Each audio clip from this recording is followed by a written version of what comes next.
धीरे से हथेलियों को रगड़ लें, गर्म करें और फिर आंखों के ऊपर रख लीजिएगा। हथेलियों को हटा लें, आंखें खोल लें। अपने जीवन में प्रसन्नता को जरूर बढ़ाएं। हंसी 6 प्रकार की होती है, हम 6 प्रकार से हंस लेते हैं। पहली हंसी है मन मन में एक प्रसन्नता का संचार होना।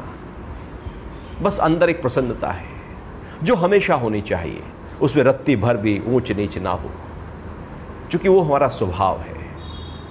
दूसरी हंसी होती है, वो थोड़ी प्रसन्नता बाहर की तरफ जब आती है तो होठों पर मुस्कुराहट आ जाता है, बस हमारे होठ थोड़े खिल जाते हैं। जैसे बातें हैं ना, तो उसमें होठ ऊपर की तरफ कर लेते हैं। ऐसे ही होठ अर्थात चेहरे की जो बॉडी लैंग्वेज है उसमें एक प्रसन्नता का संचार आने लगता है, आंखों में भी प्रसन्नता छा जाती है। एक तीसरे प्रकार की हंसी होती है जिसमें अब वो जो होठ है वो थोड़े खुल जाते हैं और दांत दिखने लगते हैं, जैसे मुंह पूरा खुल गया हो। ऐसे आप पूरी तरह से आंखों में भी प्रसन्नता है, चेहरे में भी प्रसन्नता है, अभी आवाज नहीं है। पहली 3 हंसी मूक हंसी है, बिना आवाज के है। फिर चौथी हंसी में अब आवाज आती है, हंसी मुंह बंद है और हम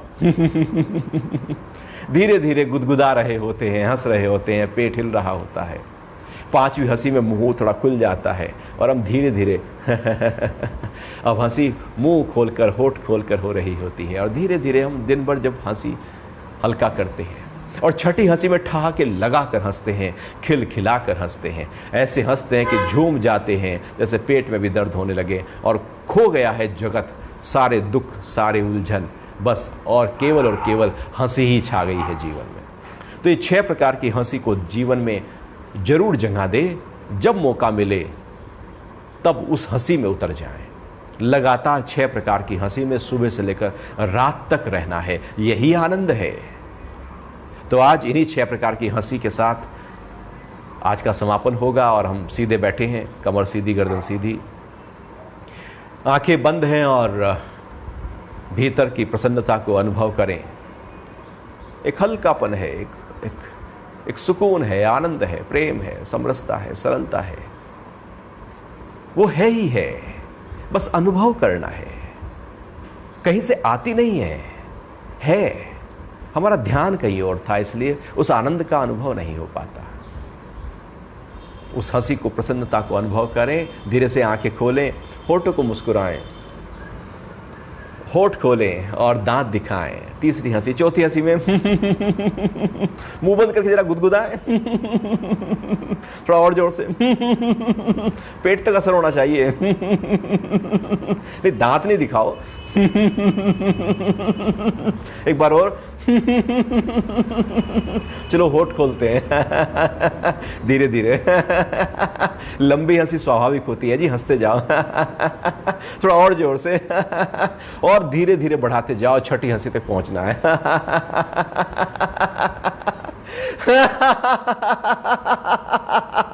मस्ती के साथ ठहाके लगाकर, खिलखिलाकर, जैसे बस हंसी है पूरी तरह से जो समा गई है रोम रोम में, हंसी के अलावा कुछ और बाकी ही नहीं रहा। अब धीरे धीरे उस हंसी को छोटा करते जाओ, आंखें बंद कर लो,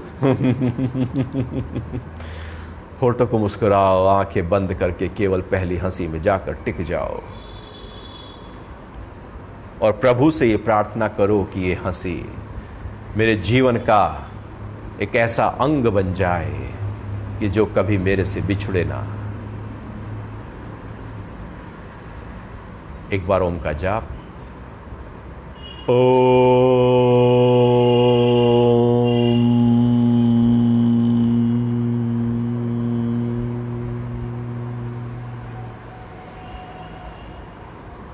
ओम शांति ही शांति शांति। हथेलियां रगड़कर आंखों पर रख लें, हथेलियां हटा लें, आंखें खोल लें। आज के लिए तय रखते हैं। हरि ओम।